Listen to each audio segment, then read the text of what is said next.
and then get going here.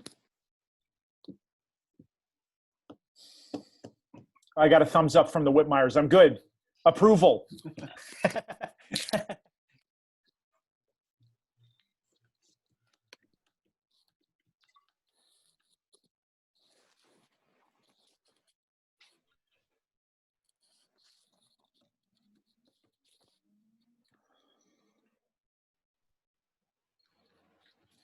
That was a big thumbs up. Maybe 30 more seconds here, then we'll get started and welcome everybody.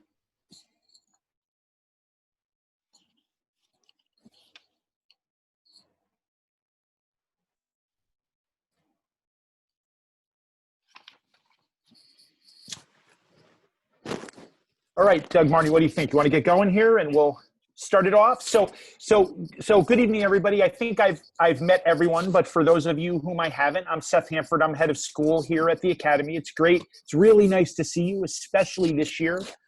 Thanks so much for being here tonight. Thanks for being at the Academy. We're really excited about this year. Obviously, it's a year that's different than any other that we can remember. So we're really thrilled to be thinking about being here and getting back going. I did want to let everybody know that we are recording this so that we can post it so that people who aren't able to join us are able to benefit from the information that's shared. So I wanted to let you know that we are recording. And again, thanks so much for being here. You're going to hear from people who are more important in your kids' lives than I for sure tonight. So you're going to hear a little bit, this evening, this presentation is meant to really supplement the plan that we sent out last week, basically on the 7th, that the big 27-page thing, I think it was, that really detailed tons and tons of information about what we're doing to reopen here at the Academy. You're going to hear some from Marnie Cutt about the physical campus and how we're handling issues related to COVID in terms of health and safety and the physical campus. You're going to hear a lot from Doug about our plans for the academic year. And so a lot of you in this setting have known me for a long time. Some of you maybe haven't. And so I will, those of you who know me for a while know it's probably a lie to say I'll be short, but I will try to be short because you're going to hear from other people. I can't tell you how exciting this is. In such an odd way, it's been really stimulating to think about how we can do this. We think as we sit here today, and I really want to stress this part of it. So you're going to hear some things that are repetitive, but we're talking about how we feel today. This is an environment where things can change and are changing very, very quickly. Some of those things are in our control. So many of those things are out of our control. So we are talking about what our plan is right now. We know that can change. We're going to continue as we do every day. I can't tell you our days. This is interesting because a lot of what we're working on is stuff that none of us has ever worked on before. I'm sure you're all finding that in your lives, but at the same time, every day is the same because there's a lot of talk about what are the numbers, what is the new guidance, what does this mean, how do we interpret this, what do really smart scientists say about that, how can we do this safely? Things really can change. I want to emphasize that. One of the things that I so value about being at the Academy, and I've been here a long time now, I realize that I think this is the start. I think if I'm counting right, that I usually have to ask Susan Kennedy these things, but I think this is the start of my 20th year here over two different stints. So I'm sort of half of Mr. Kidston is one way you could think of that, but it's been a long time. And I can tell you one of the things I've always so valued is the community. And we feel as a community, as it stands today, that we can do this. Why can we do this well in person? Well, some of the reasons we can do this well in person are the same reasons we can do it well if we have to shift to an online setting, if we have to shift to connected learning. What do I mean by that? Our small classes, the relationships, the space we have on campus, the schedule that we're employing, all of the innovative things that have been all the innovative thinking that has been done to get a schedule together that can transition from in-person to connected very, very quickly with no disruption, the ability to offer people the chance to study in person or remotely, the extreme attention to the details that is being given by really smart people every day. So as we sit here today, there is we feel very confident that we can do this. We are not saying we have eliminated risk from COVID, right? That is not why we think we can do this. But the reason we can do it, we believe, is because as things are today, all of those factors that I listed and a lot of what you're going to hear tonight give us reason to think that we can mitigate that risk and that we can have what we want to have, which is the ability to have those relationships in person. If you are studying online, certainly it's not the same, but the quality is going to be excellent. And we have adaptability to move back and forth as we know we're going to need to do. So we're really excited about this because you all know, most of you know, a lot of the faculty members, you know how good they are. You know how smart the people you're going to hear from after me are. You know how well this is planned. And I'm really, really excited about what all these opportunities are. So I'll end where I started. We have a great community. I am so thrilled to see you. So many of you I'm used to seeing every day, and I haven't seen since March. I can't tell you how displacing that this is. It's weird. It is weird. I can't wait for you to be back. It's funny because the middle school parents all dragged their kids. Not a lot of you did, but maybe they're all hidden behind the names I see. But I will tell you that the kids might not be quite as excited about this as I am, but I am really, really looking forward to this starting. So I'm going to get out of the way. Let me tell you a little bit how this is going to work tonight. Marnie's going to talk about the physical safety in the campus, and we're going to talk about what our plans are for that. I think she's going to stress, as I did, that the guidance continues to come fast and furious. We've received a new guidance document from the Illinois Department of Public Health just in the last 24 hours that we're still processing. So we're really going to urge you to continue to look at what we send out because Marnie, Jen Brown, a whole bunch of people are doing a great job of really understanding this for us. And we're going to continue to tell you how this thinking develops. The way we're talking about this today will be largely the same, but there could be real differences. And we're going to continue to do that, and we can be adaptable. That's who we are. Marnie's going to talk about that. Doug's going to talk a lot about a very innovative approach to the academic program that I think has great potential for people's learning and is going to get us in an ability to move back and forth in a way that is so important to us. I'm going to talk a little bit about what all this means for kids in terms of their whole life at school. You're going to hear a lot about that. We're all muted. I'm going to be muted here in a second. Doug made sure of that last night. The minute I stopped talking, he muted me, and I had to go bang on his office door to get him to let me back in. So there was a little too much excitement about that. But we're all muted, and then we will open up the chat feature when we're done the discussion part or the presentation part of this, so that we will have some Q&A at the end, and we will ask you to load questions into the chat feature if you have them, and we will certainly be glad to try to answer them as we go through. And if there are things we're not sure about, if there are things we're still developing, we'll tell you when we might know that. Okay, so we will open up the chat feature as we get later into this so that people can load questions into that. So thanks so much for being here. I'm really excited to be here. I don't think I forgot anything I was supposed to say. I'm going to turn it over to Marnie, and Doug will mute me immediately. Thanks. Great. Hello, everybody. Like Seth said, I'm Marnie Cutt. I'm the Assistant Head of School for External Affairs here at Elgin Academy. It's my second year in this position, but I've been here starting on my 10th year here at EA. And what I do here is I manage all the non-academic departments for Elgin Academy, including, our facilities. And so this is sort of bearing out in our, campus presentation this evening. I have one daughter who is in 8th grade, so she's nearing the end of her middle school career. But she's been here since preschool, so we've seen almost everything here now except for the upper school. So we're really excited to be back. I know she's really excited to be back and see her friends again. So looking forward to all that happening. When we built this plan, we really did it combining many layers of safety. So it's not one thing that is going to be the thing that's going to eliminate risk or mitigate risk. So it's a creative use of classroom space, increased usage of our outdoor space. We're keeping the grades in different buildings. So for the upper school, your students will be in Edwards Hall and the Ryder Center during the day. They will not be going to other buildings such as Sears Hall for the cafeteria. The younger students will not be coming into the Ryder Center or Edwards Hall. They're going to stay in their classroom buildings, again, to sort of minimize that risk of transmission between the grade levels.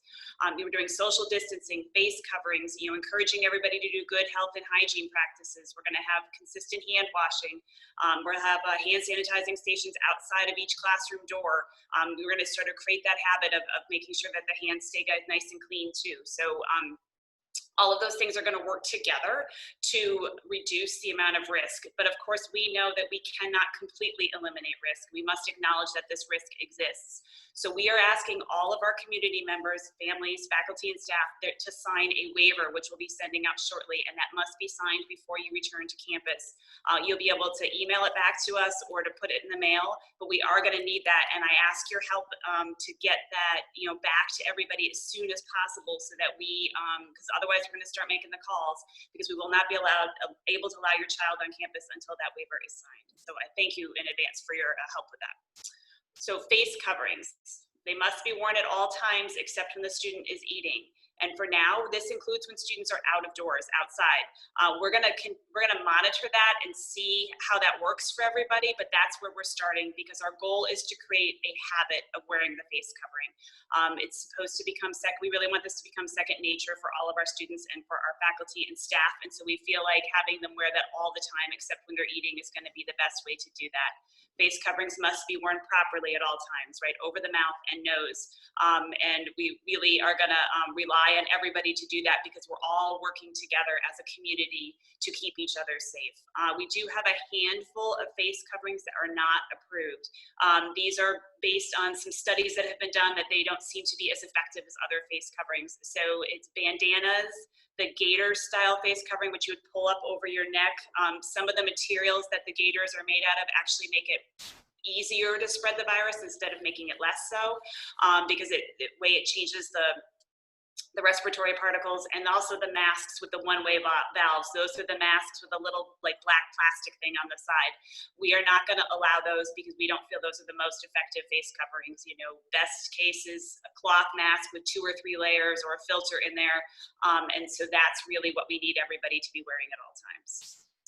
Each day, we're going to ask everybody to self-certify, faculty, staff, and students, that they do not have symptoms and have not been exposed to somebody who is positive with COVID-19.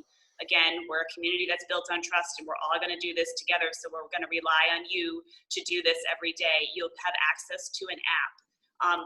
Per state guidelines, upper school students cannot self-certify. The parent must do it. Now, that's not to say you could not have the app on your student's phone, so that they have the proof that it's been done, and they can show that when we get there, and I'll talk about that in a minute. Or you can do it on your phone and screenshot the proof, but unfortunately we cannot. We have to say, based on state guidelines, that the parents have to do it, the student cannot. And what's going to happen each day is upper school students are going to stop in at the door to Edwards Hall by Mr. Sepp's office to be checked. They will not be allowed in the buildings until they have been checked that they have cleared this app. We're going to know in real time who hasn't filled it out and who hasn't passed the app, but we also need everybody to show this indication that they have passed it for the day. And we're going to have it really at one location where all the upper school students can go, and we're going to set up some waiting areas on the sidewalks to keep everybody socially distant while we're waiting for that to be checked. If you are bringing your student to school, we ask that you do not leave until that student has been cleared, because otherwise we're going to have to call you back and maybe have you come back and get them. We understand a lot of upper school students drive on their own. If they do not clear the app for whatever reason, they will be asked to leave campus immediately and return home. So when should you not come to school? So we really want to change everybody's way of thinking, right? You know, even if it's just a little sniffle, we don't want you to send your student to school. We don't want the student to come. The nice thing about our system is everybody can learn online if they're not feeling well. You know, obviously if somebody's really sick, we're not expecting that. But if you're a little bit under the weather, you have a cough or a cold, you can learn online. So you're not going to miss some educational opportunities because of that. You know, and if your student has any of the listed COVID symptoms, which are many, I agree, they must stay home. And so just as a reminder, a small list of the symptoms are a fever of 100.4 or greater, cough, shortness of breath, nausea, congestion, runny nose. All of those we're going to ask that you stay home, that the students stay home. Also, they must stay home if they're living with anyone who is tested positive. And new guidance came out, as Seth said, late yesterday afternoon that we're still kind of sifting our way through and making sure that we're following. So this is a continuing improving process, right? As new guidance has come out and new information comes out. So one new piece of information that we said is that the State Department of Public Health is saying is if your student has one or more symptom of COVID, they must be tested for COVID-19. And so that's from the state. So we'll be making sure that you have information about that, and that's required. We are not going to share testing site information, I should say. That's going to be between the family and the physician to determine where they can be tested. And then the other thing that's from the guidance is there is ability to have special dispensation if you have a pre-existing condition that would present as COVID, such as allergies or migraines. We can work with families to make sure that is documented, so that we don't always have to raise the COVID flag if the student comes with one of these conditions. Excuse me. If a cohort member has symptoms of COVID-19, either in school or they've reported in during the, overnight that they're not going to come to school because they have COVID-19, that's going to create a situation where we're going to have to close a cohort. And in this case, the cohort is the entire upper school. And what that will mean is that everybody will move to connected learning. What we're based on guidance and information we are thinking right now is if somebody develops the symptoms during the day or calls in with the symptoms, we're going to let your cohort finish out the day. But we'll alert families so that if they want to remove their child from campus, they can. And then after that day, the next 48 hours will be connected learning, and everybody will be learning from home. This allows time for families to get tests or get otherwise cleared, make sure it's the correct diagnosis, gives us time to clean sufficiently, and gives us just a little bit of space and a little bit of predictability for you so that you know it's always those 48 hours.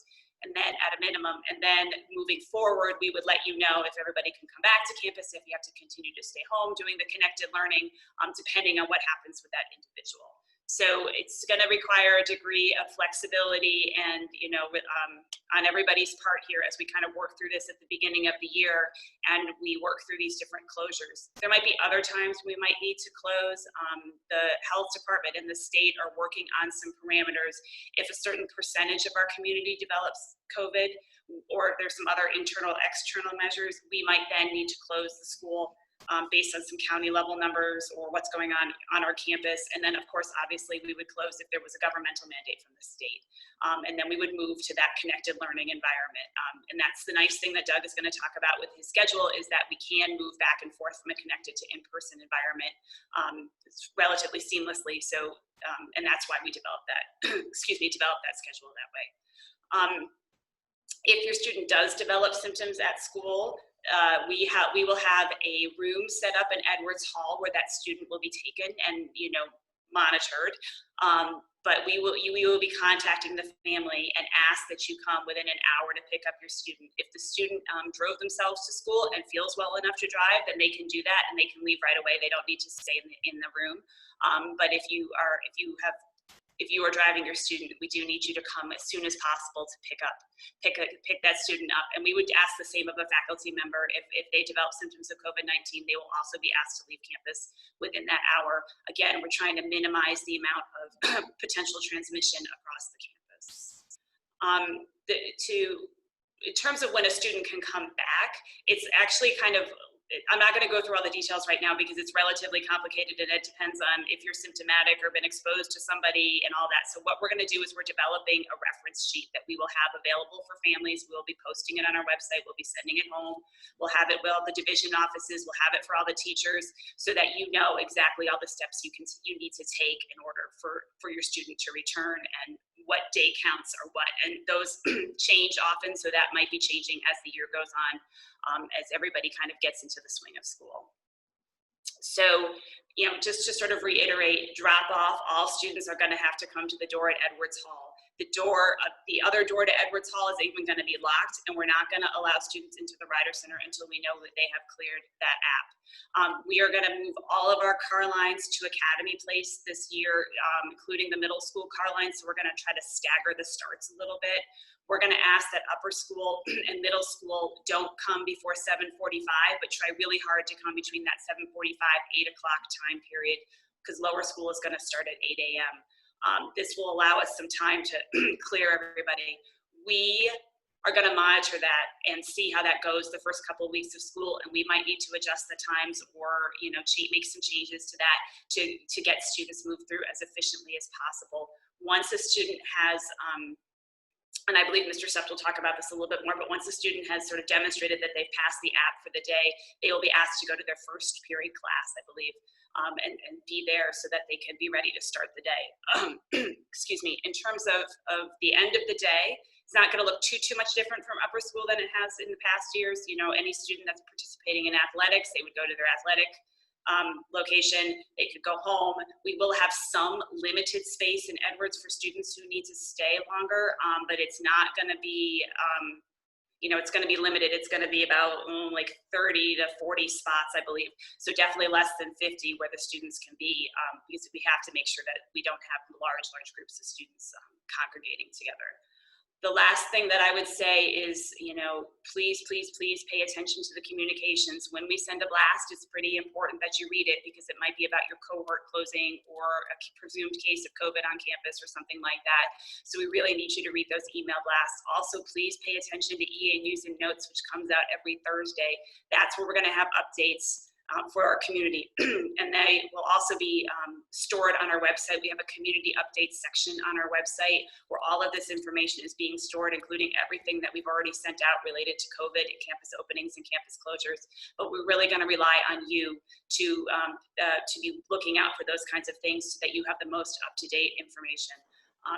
Again, we're doing this together. We're working together to make this campus as safe as possible and make it so that we can have as many students here for as many days as possible. So thank you for your cooperation, and I will turn it over to Doug. Hi, so good evening. It's great to see so many of you. Even if I'm only seeing your name, it's great to know that we're in the same space right now. So thank you for joining us this evening. I won't formally introduce myself as I've done the past couple evenings since I've been the upper school director for 8 years now, but I'm Doug Sept. I'm the assistant head of school for academic affairs. So the one thing I do want to mention is just what that title brings with us, which is now I'm charged with facilitating the student program over the whole entire campus, so preschool through 12.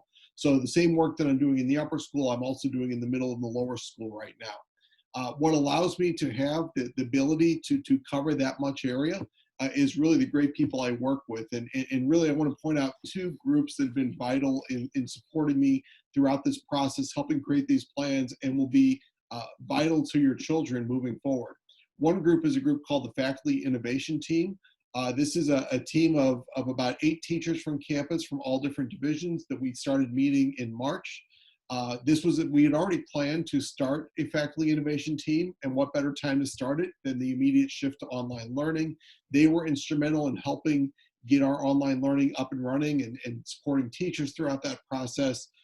Eventually, we're going to move into areas of curricular development and professional development as well. In the upper school, the 3 teachers who are part of that team are Bob Camozzi, Susie Howe, and Jamie Lau. And then the other team is the student support team. It's really important that we have a strong social emotional support system here at Elgin Academy, and our student support team helps with that process. The people who are on it specifically with connections to the upper school, Rick Williams, who we'll probably hear from a little bit later. He's of course been our athletic director for a number of years. He's now moving into the role of upper school dean of students. Katie Cruz, who works with international students, and of course, Helen Elion, our Director of Personalized Learning, and you'll get a chance to hear from her in a while. So I first want to talk about the academic program. As Seth said, we've made some changes this year. Those changes are due to trying to do what's best in the age of COVID, but also I think they're very exciting changes educationally, very innovative for us. I want to acknowledge that the upper school curriculum remains exactly as strong as it was. The courses that your children signed up to take back before even COVID became an issue for us are the exact same classes they're going to take this year. They're going to learn the same things. By the end of the year, they're going to have the same cumulative experiences, and that's due to the wonderful work that all of our teachers do. The two things we've changed in this process are time and space. And so I want to talk a little bit about how time and space look different this year with regard to that curriculum. Before I get into that, I want to let you know I'm really talking from kind of the top-down view of this. We could sit and talk individually with every family about their child's experience. And honestly, I want to offer that out to you. Every student in the upper school received a copy of their schedule on Monday afternoon. They should have access to that to see what that looks like for them. I'm more than happy to talk with any upper school family that wants to talk. All I would ask is that sometime after this meeting, you reach out to me, send me an email. We'll set a time to talk, Zoom, phone, email, in person, whatever works best for you, so that we can make sure that we're doing the best job we can working with you and your child this year. So the change in time, the trimester system, that's obviously a new system for the upper school, and it's even different than when any students were in the middle school. Middle school is run on trimesters for a number of years, which is simply 3 terms in the school year. What we've done is taken a trimester system and actually changed the time in there so that students are no longer taking every single class all year long. Instead, they're going to be taking 2 full classes each trimester, and they're going to have 1 class that's stretched out all year long. And that culminates in the full upper school curriculum, where every student essentially has seven obligations, 6 classes, and 1 study hall. There's advantages to this system. First off, the advantages within this school year. We wanted to look for a system in which students would not have as many interactions in a given day. A student going to 6 classes in one day is going to have a lot of interactions with different faculty members and different students as the class changes, and we wanted to avoid that many. So we went to a system where students are going to essentially be in 2 or 3 different groups for the majority of the day, being those 2 or 3 classes. Another positive note is fewer academic responsibilities at any one time. And I think this is going to be a really exciting academic change for students. Rather than, again, trying to balance a workload of 6 different classes and trying to navigate the intellectual intricacies of 6 different subjects, students are going to be able to focus on 2 or 3 at a time immersively. They're going to have time for more reflection on those subjects, time to process less disparate information as they're able to focus on that. Homework will end up being in 2 or 3 subjects instead of 5 to 7. I think that's a place that students are really going to enjoy working. Teachers are going to be able to give more individual attention. Whereas a teacher in a typical setting would be teaching 5 classes or so, now a teacher is going to be teaching anywhere from 1 to 3 classes at a given time, meaning fewer students that they're working with during that trimester, meaning they can give more individual attention. It also means that parents are going to have the opportunity for more communication.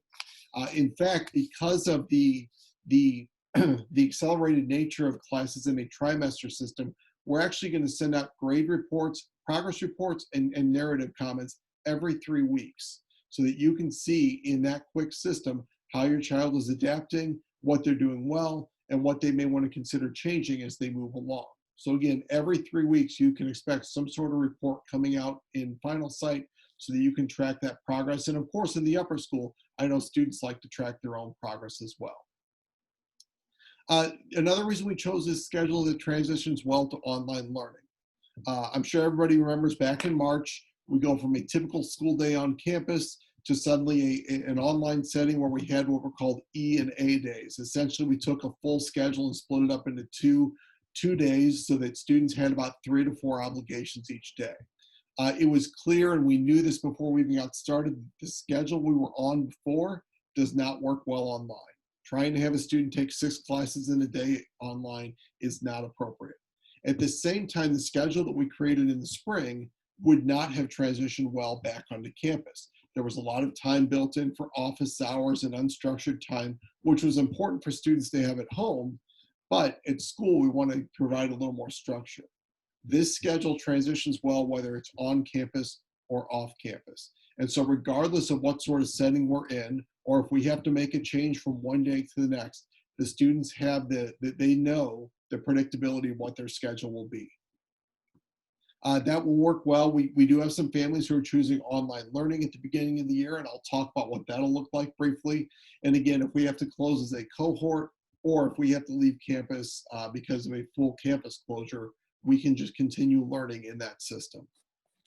Now, the main concern I've heard about the trimester system, and in fact, I was aware of this through doing some research myself, is the concern that people may have of the gap of time between being in a subject area and then not having it.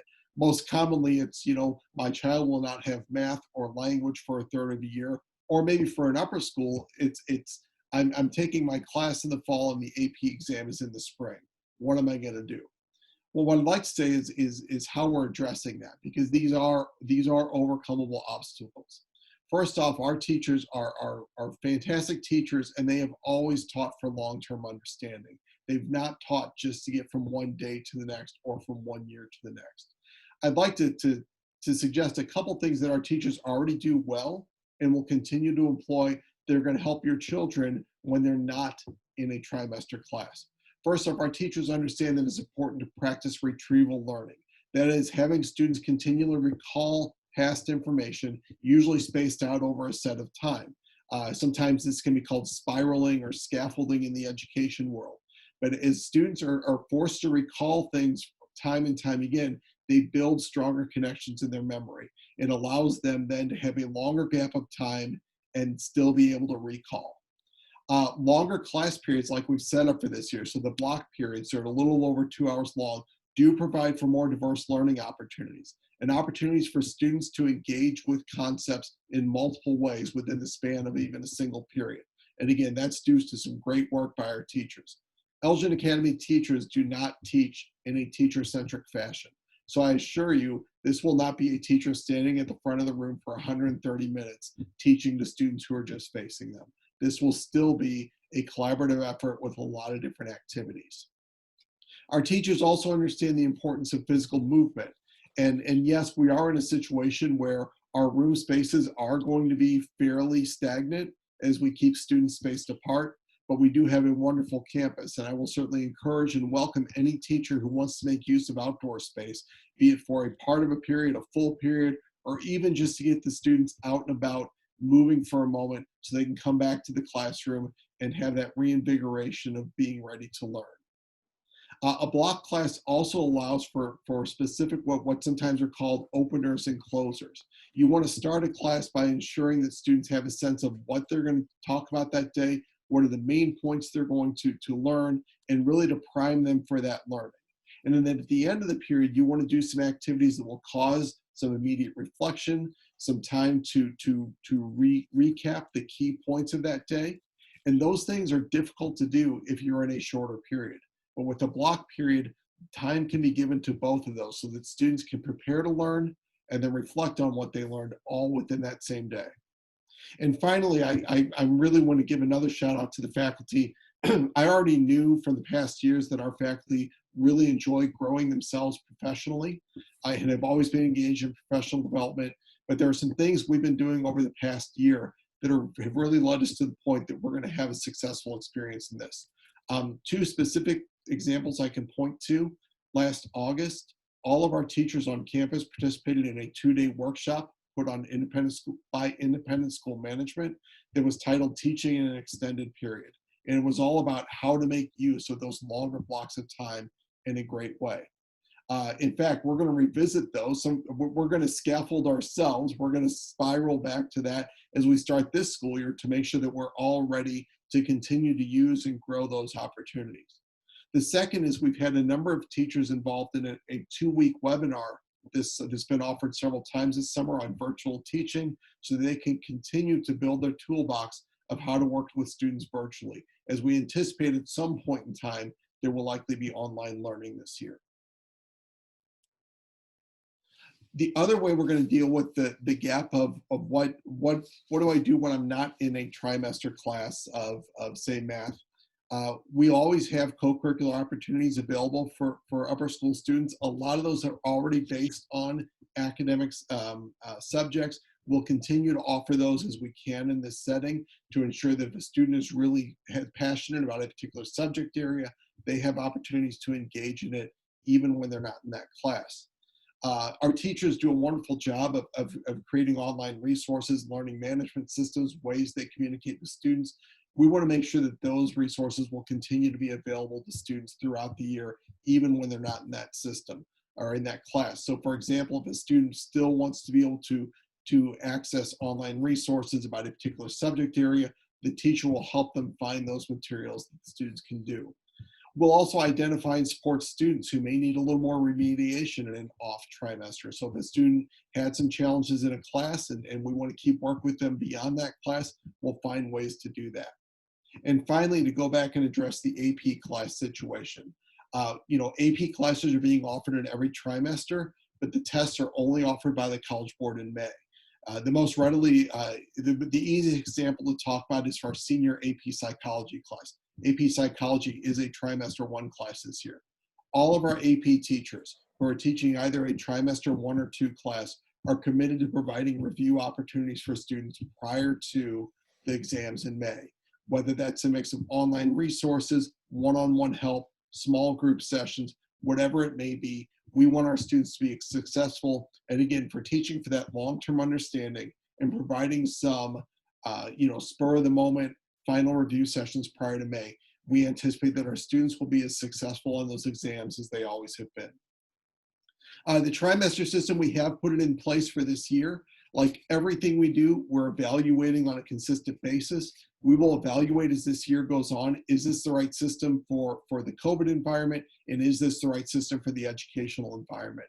And we're going to take all that information and roll it forward into deciding what we do for next school year.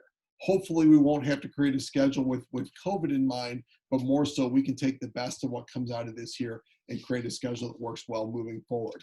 I will also open myself to any feedback from students and parents along this year as well, if you have any thoughts about how it's working for your child. So that's the time aspect. Let me talk briefly about the space aspect. The space aspect, Marnie already mentioned that upper school students will be primarily in Edwards Hall and Ryder Center. That's nothing new. As she mentioned, the other divisions are not traveling to the Ryder Center, so we will be a little more isolated in that for good reason. We're still using all the same classroom spaces. They are being set up in a distance fashion. If there's a case where a class would outgrow a room, so for example, the Edwards Hall's rooms can hold up to 12 students in a distance fashion. So there are some rooms that are or classes that are being moved to alternate spaces just so we have larger space. So students, don't be alarmed if you're meeting in a class somewhere, then you would have had it before. Thankfully, the classes that do need to meet in certain areas, such as science areas and so forth, we're looking to make sure that they have access to all those materials they need in those spaces. Really what it comes down for the upper school in space is, what does it look like when you're not in class? Now, my philosophy is always one of, I relish the fact that we give students a lot of choice. And students at EA, I believe, have a lot of choice in how they spend their time outside of class. We don't always dictate where they need to go at certain times, or where they need to eat lunch, or where they need to have their study halls at. This year, we are going to have to put some of those steps in place. And it's not because I don't trust students to make wise choices. It's just because we need to coordinate our choices. If we're all choosing separately and independently of each other, we're going to end up too many people in one place and a large space that could handle people with nobody in it. And we need to start off in a way that's going to keep us healthy and safe. So I will appreciate that the students will understand that at the beginning of the school year, we are going to start off with some tighter space restrictions. As the year goes along, if the situation allows, we can start to open up a little bit. Or I always welcome student leadership ideas. So if students have ideas that they want to run by me or Rick Williams about how we might be able to use our space differently, we are open to those conversations. We just ask that you understand at the beginning of the year, we really want to make sure we've got the right procedures set up. So here's the way some things are going to look. When you arrive at school in the morning, as Ms. Cutt said, every upper school student needs to come to the door entering Edwards Hall right outside my office. No matter whether you drove yourself or your parent is dropping you off or however you're getting to school, that has to be your first stop when you get to campus. You're going to show someone, and it might be me, it might be Coach Rick, it might be another person. You're going to show them the proof that your parent did your self-assessment and you've passed that self-assessment. At that point in time, we're going to let you into the buildings, and for the first, for the first part of the school year, we're likely just going to have you go straight to your classroom. I know that students enjoy congregating in areas like the Learning Center and the Commons and all those things, and I'm sorry that we can't start off that way. We've got to have a little more control over that. So we're going to ask you to go to your classrooms. Even if you're early for school, you can hang out in the classroom in a distance fashion. We'll have the furniture set up that way. And then once class starts, we'll get going. Again, as the year starts, if it looks like we can start to find other opportunities for students to be in places before class starts, we will certainly open those up. Students are not going to have lockers. None of the lockers in any of our buildings are set up in a distanced fashion. Thankfully, in the trimester system, students shouldn't need them. If every student has 2 to 3 classes per day, they should be able to bring everything they need with them for the day and then take it home with them. And so don't plan to necessarily have a locker or go to your locker. We also may dictate some hallway movement. For example, the tight hallways at Edwards Hall, the ones going in and out of the Learning Center, we're going to turn those into one-way hallways. And we are going to ask to follow traffic into the Learning Center or out of the Learning Center using those spaces. Again, just trying to keep us as protected as possible.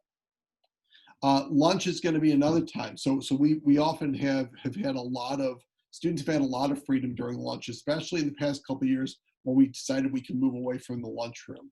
The upper school students enjoy eating in large groups in the Learning Center and outside and all sorts of different places. Our seniors have enjoyed going off campus. At the beginning of the year, especially, we're really tightening all of that down. Coach Williams and I are going to talk about what would be a good system for lunch early in the school year. It may very well be, for at least the beginning of the school year, students are assigned to eat lunch somewhere. It might be in a particular classroom. It might be with your advisory. We really just need to do that early on just so we can get a handle on what it's like to have 100 students here and where we can have them safely. Once we start that process, we'll reevaluate, we'll take student input, we'll reconsider what we can do, and if we can make some changes to that, we will. Considering, especially when eating lunch, we're not going to have masks on at that point in time. Distancing will be even so much more important. In fact, and if there's students on the call, one of the things I'm going to ask that we not do is if we have club meetings and lunch, that we not do lunch meetings. That essentially we're eating first and then meeting with masks on, or the opposite. The idea of sitting and trying to do a lot of things while we're eating and talking with each other is not going to be a recipe for good health. Everyone will need to bring their own food. There won't be any sharing of food. We're not, unfortunately, going to allow our seniors to leave campus for lunch, at least at the beginning of the school year. Again, having students leave and come back is not a way to keep our campus a healthy environment. No matter how much we trust our seniors, it's more about, do we trust the people that they would come in contact with when they're off campus. We're also not going to allow lunch delivery services. That's been fairly popular the past couple of years. We don't want visitors to campus, be it a delivery service or Uber Eats or whatever it is. Please don't order lunch. We're not going to allow that. Jack's Catering will be providing lunch service at some point in the year, but that will be solely by ordering. So upper school students who have been used to going over and going through the a la carte line and grabbing a couple things and paying for it on the spot or using their credit on the spot, that's not going to be an option. More information will come out for those that do want to order lunch, but it will take about a week in advance for you to order a lunch to be able to eat it. So my advice to upper school students is bring your own lunch, give us a chance to figure out what's the best seating arrangement for you all, and then we'll kind of open up as time goes along. Same thing for mid-morning and other times. Students won't be able to crowd or congregate in spaces. Our lovely Learning Center with all the nice new furniture that usually can seat about 75 students, most of that is moved to the side right now. Ms. Cutt said 30 to 40. Right now, we've got 15 out there. So it's very limited in how many people we can have in certain spaces. So again, please work with us if we're asking you to be at a certain place at a certain time. After school, for those involved with sports, you'll go off to your sports practices. For those who are in teacher supervised school activities, whatever sorts of things may be happening, if there's meetings or so forth, you're involved in that. Everyone else who's left on campus, we do want you in the Edwards Hall Learning Center. We want to be able to account for you, to know that you're using good health practices in terms of distancing and hygiene. And so that is the space you'll be, and that's why there is a limit to the number of people that can be in there. Another piece to keep in mind, it's not quite a space thing, but it kind of fits in this, has to do with sharing of technology. We have, for the past several years, had banks of Chromebooks that students could just freely grab and go with on any given day, take it to a class, return it, someone else comes out and borrows it. We can't have sharing technology right now, or other shared materials for that matter. It will be good for every upper school student to have technology with them every day beyond a phone. So some sort of technology that content can be created on, and the internet can be explored on, and websites can be accessed. So laptops, Chromebooks, iPads, whatever a student wants to bring with them, they should. And if a family or if a student does want to borrow a Chromebook for the entire year, we will let you do that. Or if you want to borrow one for an entire trimester, we will let you do that. All I would ask is that you reach out to Ms. Lau at her email address, and she will gladly set one aside and give it to you on the first day. The final piece I want to mention about kind of just academics and so forth is on your schedules. It did mention which rooms everyone is in for trimester 1. I intentionally left off trimesters 2 and 3. I want to do that planning around October, when I can see what our system is looking like, how it's working in certain classrooms, and at that point in time, I'll identify where the trimester 2 classes will happen. So I'm going to do a couple things now. First off, I'm going to introduce and give a couple people an opportunity to speak. At the same time, I think in a moment, I'm going to open up the chat. And so those of you who do have questions for Seth or Marnie or me can start to put some questions in the chat area. So I'm going to search here for a moment. Rick Williams is joining us. I think he may be in transit right now, or at a place where right now he's just on his phone. But he has joined us. I'm going to invite Rick to say a few words. I know a number of you know him as the athletic director. This year, he's taking on a new role of upper school dean of students. A dean of students is responsible for all issues related to the well-being of students. He'll be a wonderful advocate for our students. He's a great fit for this position. He'll work closely with the student support team. He'll help with the advisory system. He'll work with individual students and families, and he'll set the tone for the entire upper school. And I can't think of a better adult that I would want setting a tone for our upper school than Rick Williams. So Rick, if you're there and can say a few words, it's all yours. Thanks, Doug. I appreciate that. So everyone, please forgive me for not being on video. I just recently finished up a tour at the campus. So as Seth said, it's just a really exciting time. I know that I'm very excited to get back on campus. Even behind the mask, I know is going to be the student body that I love so much, and I'm looking forward to supporting in both roles. So I want to address everyone really briefly from both roles. Really quick, as the athletic director, I know that we sent out some information about sort of the overview and the bones of how things are going to work with regards to what the IHSA is going to allow us and what sports we're going to offer. I want to let everyone know that we've got another communication that's going to come out that's going to be more specific to the fall, considering that that's the sport that's about to start. We have 3 low-risk sports that we are going to participate in, but we want to send some information out to you guys to sort of detail how that's going to work on a day-to-day basis, and what precautions we're going to take with regards to sanitization, not sharing of equipment, masking, social distancing while moving, transportation. That's going to be a big thing that I will preview now, which is basically that we're going to be leaning on individuals for their own transportation this year for reasons that I'm sure everyone can understand. There will be some opportunities where we will do a 50% capacity, what's the word I'm looking for, charter bus where we get Infinity to take us to a far distance, but even that will be done with social distancing in mind. So those sort of like details about the fall sports we'll do here next week, and then we'll keep everyone updated as we get closer to winter sports as to how that may look. any questions or concerns or feedback that you have about sports specifically, either tonight or by via email or text or whatever way you guys want to reach out to me.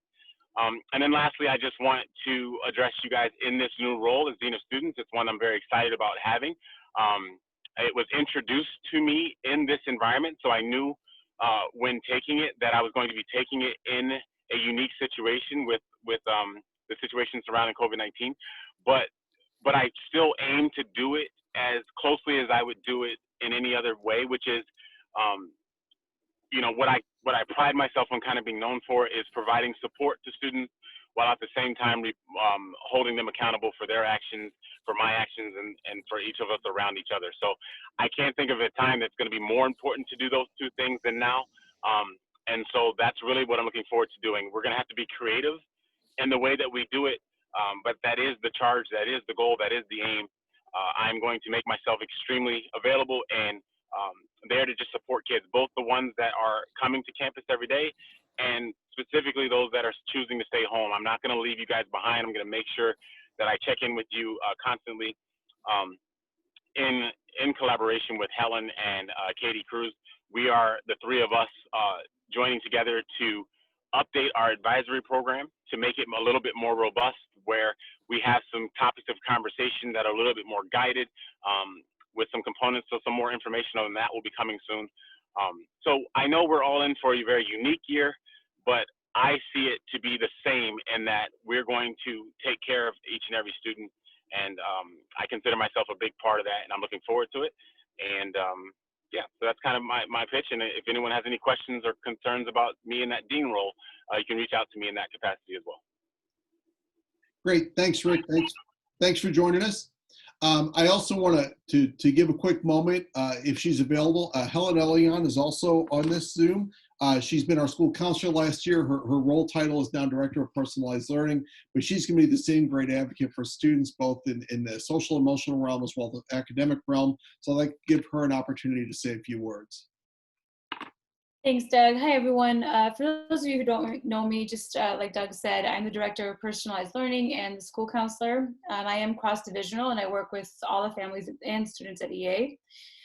In regards to upper school, as Rick just mentioned, you know, we're kind of trying something new with the upper school advisory this year, and we'll be working in collaboration with Rick and Katie in terms of offering, for my part, more of a social emotional support in the advisories.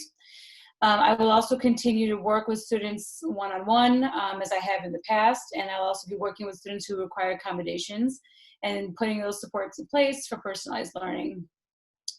As always, I'm going to be available to families. I'll always be available to students. I know it'll look different this year, but I'll continue to do what I can to make myself present in classrooms as I move around the school. So it's great to see all of you, and I'm looking forward to a new year. Great, thanks, Helen. Mm-hmm.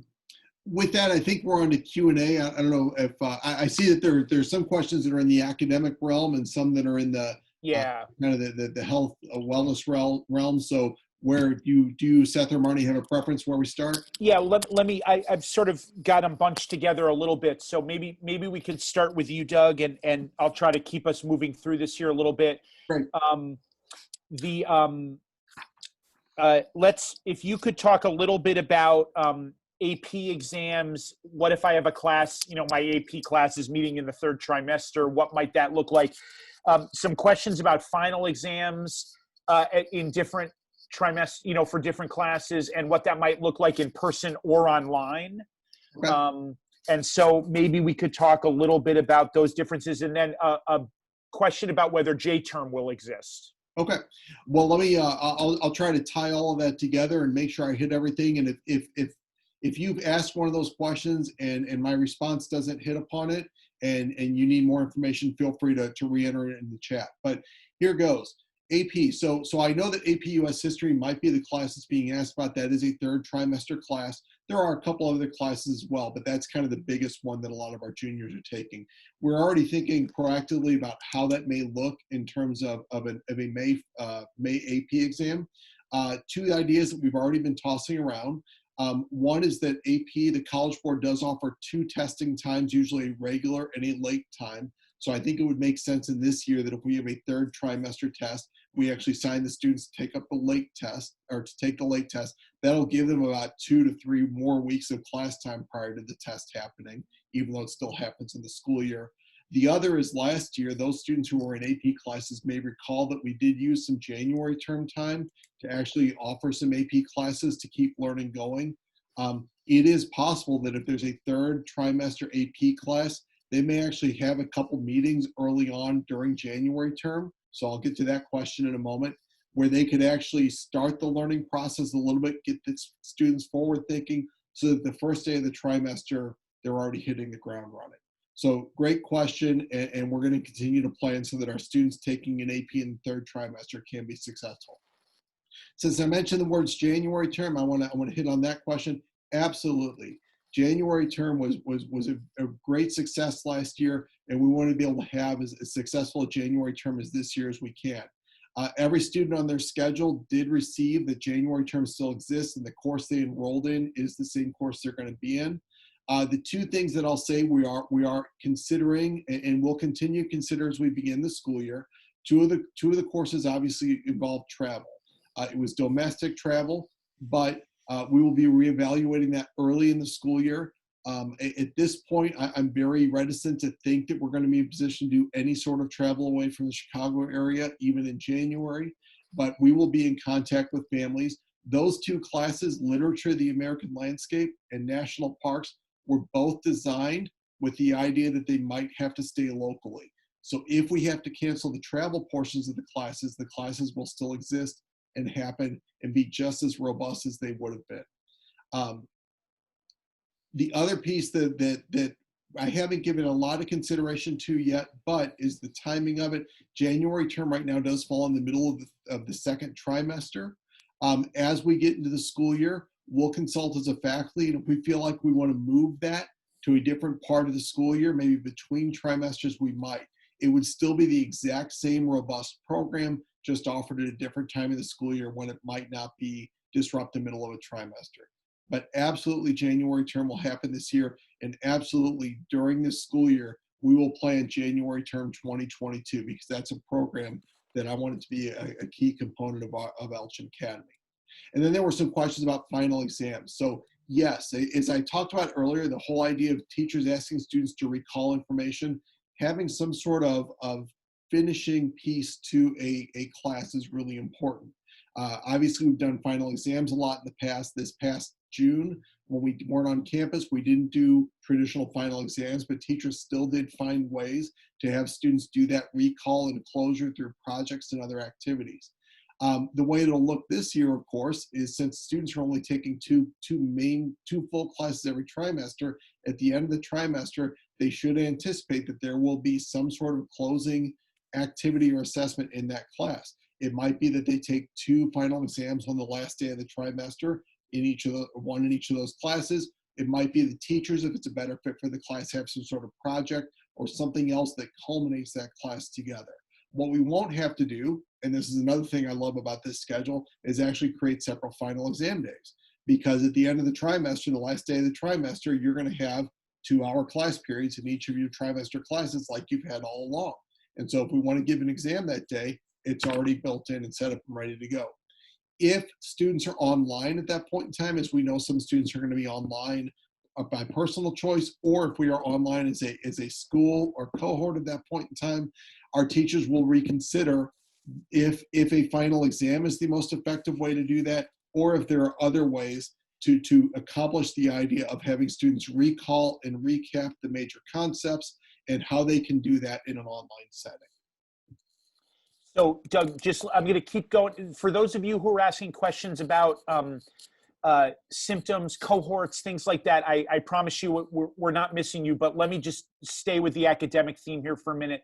There were some questions that I think, Doug, could be summarized in you talking about what students can expect in the online realm in terms of what that might look like and some of the technology we anticipate employing, and whether there are significant differences if you're doing that all the time, or if we're switching, we have to switch because there's been an exposure or things like that.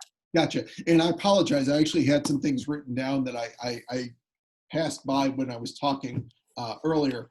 So we are going to be able to facilitate online learning simultaneously with in-class learning. That does not mean students are going to be on a 130-minute Zoom call during a class. It's not good pedagogy for a student to stare at a screen that long.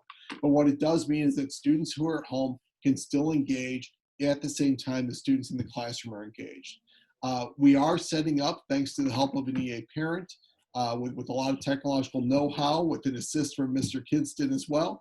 We are setting up some classroom camera systems.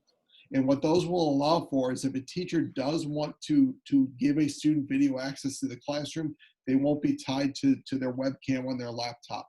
They'll be able to position several cameras around the room simultaneously, and with the push of a button, the teacher will be able to switch the view from one part of the room to another as they teach the class or as students engage with each other. Very easy to do group work in a Zoom environment, because if a teacher wants to split students into small groups, all they have to do, all of our upper school students are adept at Zooming, so we can have 2 students in a small group here on campus Zooming with 1 or 2 students in a small group off campus, and they can still work collaboratively. So we want to involve our students off campus as much as possible.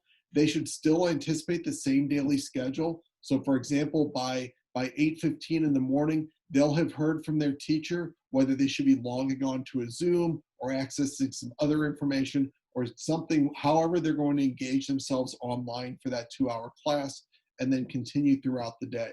Again, it would not be sound for a student to be staring at a screen for 6.5 hours. So parents, if your child's at home and they're not attached to their computer webcam at that point in time, I assure you they are still learning online, just in some maybe asynchronous or other ways.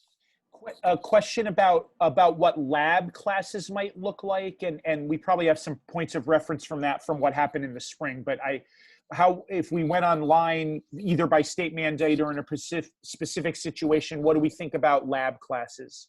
So with lab classes, you know, I know our science teachers really enjoy that component of their classes and do what they can to kind of create some ideas. They could have recorded lab demos. They could find some online activities that simulate labs or lab simulations.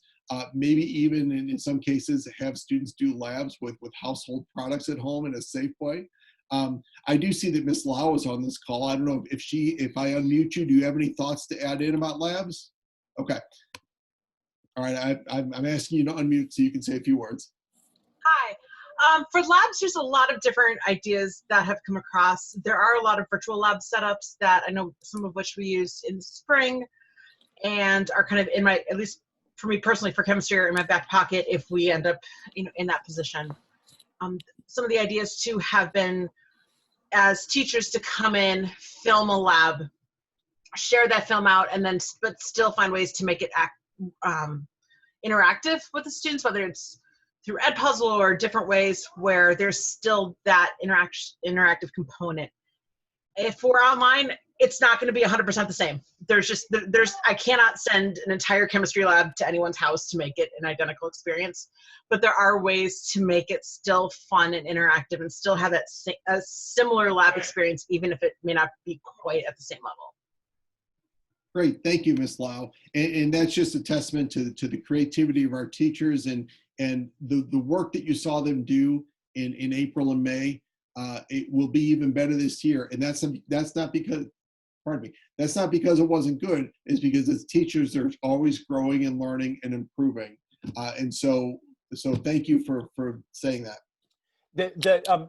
I'm going to try to take one here just because I'm getting a little bored. There's a really interesting question about the possibility of doing some year-end review for all of the classes to sort of, I'm presuming that thought there might be to tee up next year a little bit. And I think what I can say about that might give a chance, and then Doug, you can correct me if I answer it wrong. But what I would say about a question like that is, you can probably tell from the way we're talking about all of this that we're going to analyze as we go along. So right now, I don't think we're planning to take 2 weeks at the end and say we're going to review all of the classes you've had this year. But what I know is a lot of the educational principles we've talked about are going to, lead to that preparation for the next year. We will continue to analyze that. And that is certainly something that remains really, really important. I don't know how you feel about that answer, Doug, but we continue to be adaptable as we're thinking about what should happen, like Doug said about January term, for example, and the timing of that and what best works. Is that a good answer to that, do you think? I agree wholeheartedly. Good. Okay. And then I think that there's a question about restrictions if a child is playing sports outside of the school athletic program. That question might need a little more color, Rick. I don't know if you're still able to hear us, but I don't know, Rick Williams, if you have any thoughts about that. I'm not. There are restrictions that normally exist on being able to play during the school season. I'm not sure whether we anticipate any school or state restrictions if a child's playing sports outside of a school athletic program. I'm not aware of any. But Rick, do you have anything? I would say, and you can correct me if I'm wrong, Seth, but I would say that the situation around sports in the private sector and all those things is such a nuanced thing from sport to sport that it's best to address that on an individual basis. So if anyone is planning on doing an individual PE, come see me right away, and we'll talk about that at the time. But I would say on the surface, just like our sports program is continuing along with the guidelines, we would have those same guidelines in place for someone who wanted to, continue horseback riding or whatever it would be. But what specific things we would do, I think, would be on a case-by-case basis with safety in mind. Better answer than I gave to that. I'm gonna get out of the answering game. Marnie, maybe you could address. There's some questions here that you're probably tracking about the use of the app and how that is going to work. Maybe a little more clarity or a little more of a description about that lower and middle school students are not going to be jamming in front of Edwards Hall to be checked as well. So you might talk about that a little bit. And then I think, like with all of the groups, I think some questions about what various exposures mean and that kind of stuff. So in terms of the app, I don't have the full list of questions in front of me, but it is going to be asking you questions such as, what's your temperature? Are you exhibiting any of these symptoms? List out the symptoms, which again is, vomiting, cough, nausea, et cetera. And it will also ask if you have been exposed to anybody with COVID-19. We are still working with the app developer. As you can imagine, this is a really great new business model for people. And so we are working with them as they're building it out for us. So I couldn't give you right now a complete list of questions, but obviously the goal will be to get the utmost information in terms of safety, but make it as easy as possible for you to fill out. We don't want to make this to be an onerous task every day. So we'll have to be striking that right balance. And it's possible the questions will change. The guidelines from the Department of Public Health might change the symptoms or change the temperature level or something like that. And so, it might change over time. But we're going to try to make it work as efficiently as possible. In terms of the drop-off, yes, all the upper school students will be at Edwards Hall. The lower and middle school students will be on the sort of pad or sidewalk area in front of North Hall. And I think, so there'll be sort of distance in that, sort of distance naturally. And also because those students will be being dropped off in cars, it's gonna be more a sort of a controlled, one at a time, two at a time kind of students, and they won't be milling about on that pad or out on the quad. They'll be asked to report directly to their classroom buildings. So I think that will also create some natural distance between those divisions and the upper school students. And then also the street in between should help that too. But if we do find that we're not comfortable with the amount of people on the quad at any one time or how that's being managed, we will make adjustments to the car line as we need to ensure that everybody is, maintaining distance. The guidelines in terms of being outside are you can have multiple groups outside as long as they're, something like 50 feet apart. And so I think that's going to, pretty much cover that there. So we're kind of still within that guideline, even if we have the multiple divisions out there. I did see some questions too about whether, if you have headaches or asthma or allergies, we would ask, I believe we're going to ask that you send in a doctor's note, that you submit a doctor's note to your division assistant or, to your division somehow. So we have a record of that. That will be the best way for us to keep track of that and acknowledge that you have those existing symptoms. Yep. And I'm not sure, there was a question, Marnie, I'm not sure I would know how to answer about if can I still get some medicine dispensed out of the offices and how will that look? The short answer, I think, is going to be yes. We would still go through the same process where you would have, every year you have to have a note signed by your doctor that says it is okay that you get certain medicines. We would still follow that process. None of that has changed. But we would, be able to avail the student of the opportunity to get the medicine from the office if they need to, yes. Okay. And then a good question that's come up in other ones about if a sibling gets symptoms at school, would both or all of them need to leave? So that, the part about when a sibling would need to leave, I'm still kind of trying to clarify the guidance on, but what I'm reading right now and what I'm understanding right now is that they wouldn't have to leave right away, but they would not be able to come back.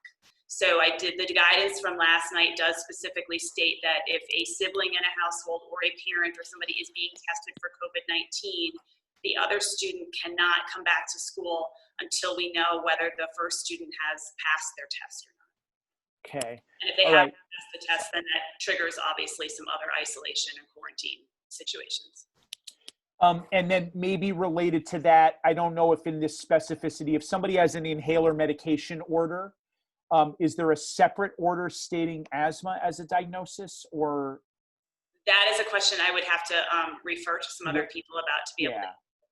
So we can get some clarity there. Doug, a question about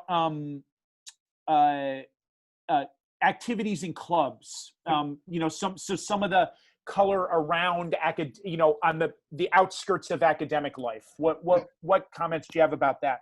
Activities in clubs, really important part of the upper school. I think what we're going to ask this year is just a little patience as we get that up and running for a couple reasons. First, we as a faculty will need to talk about which activities can we do successfully in this situation. We might have to have a truncated list of them to start off the school year. But I would say don't anticipate the traditional activity fair on the Friday before Labor Day. That's always a fun day, but we're not going to be able to have 100 students floating around the Learning Center on that. Give us a little bit of time. We will figure out a way for students to sign up for clubs and start them up probably sometime in early to mid-September after Labor Day. Yeah. Again, we know how important that is to the upper school. We want that to happen. We want it to happen in the right way. And so we do anticipate being able to do that. And I'm aware too, as we're looking for some other questions here in case people have them, we are, that commitment to the life outside of the classroom is something that's so important to the EA experience, and we're very intent on making that part of what's happening. I think that one of the things we're wanting to do is just get a bead on how all of this is working at the beginning and the ways that we can safely do all that. And so there's a lot of we are always an adaptable place, and it's never going to be more important than it is in this year. And we appreciate people's patience as we continue to analyze. Question here about homecoming. We have talked a little bit about that, right, Marnie? Yes. So obviously homecoming cannot look, unfortunately, the same way that it has in the past. But I'm really, really grateful to the Elgin Academy Parents Association. I know the number of the board members are on this call tonight, but Jen Bellini, who is the EPA president, is working with her team to create a virtual homecoming and to create some experiences that are memorable and fun and in keeping with sort of where we are right now in life. So I'm really excited about some new traditions that we can be starting. I am comforted by my understanding that there's no such thing as a virtual dunk tank. So that to me, this is a vast improvement. But I do think, to highlight that we're, this year we could say over and over again is going to be very different. But there are things that make this place what it is, and we are very intent on those things being present. And at the core of those things are relationships. And, that remains the case. I'm feeling like we have addressed, just scrolling through here a little bit, I'm feeling like we have addressed a lot of them. say a couple more things by way of beginning to wrap up, but continue to watch that chat. I think that that first of all, a number of you have expressed in this, thanks to the people who put together our plan, and I would like to echo that from my position. The work that people have done to think of this, the work that our faculty is doing to prepare for this year. It's always a daunting thing to prepare for a school year. It's a really daunting thing to prepare for a school year when it's different than what you've done before. Our faculty are remarkable. Our administrators are remarkable in the way that they have approached this, the details, really, really spectacular. So I want to echo the thanks that some of you have put in the chat, because I feel very lucky to work with these people. I am not seeing much else, which means either we've answered everything or bored you sufficiently. I feel like we can end by just reminding people something that we hit on at the beginning. Please do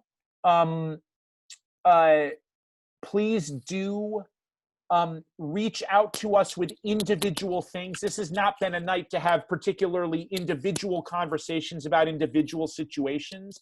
Please do reach out with any questions you have, with questions that are specific to your family, your student or students. Please do ask us those questions. We'll all make sure we load into here our emails. And we know that that's something people will do, but we do want to reiterate that those conversations are going to be, really, really important. If you have thoughts as we go, please share those as well, right? We're going to continue to analyze this, and we are a community that is adaptable, and we will continue to be that. In the letter that I wrote in that plan, I talked about what we have learned about the strength of our community, what I have seen in the last 6 months or so, and it's never been in such an odd way. It's never been as much of a thrill as it is to be here now. So thank you to everyone for being here tonight. It looks like we're some nice comments, so thank you for those. But thanks to everybody who has worked so hard. We'll look forward to continuing conversations, and please do continue to pay attention to our communications as we update things, which we will be doing continually. Have a great evening. Thanks. We're looking forward to a great year, and I appreciate everybody being here. Thanks. Thank you.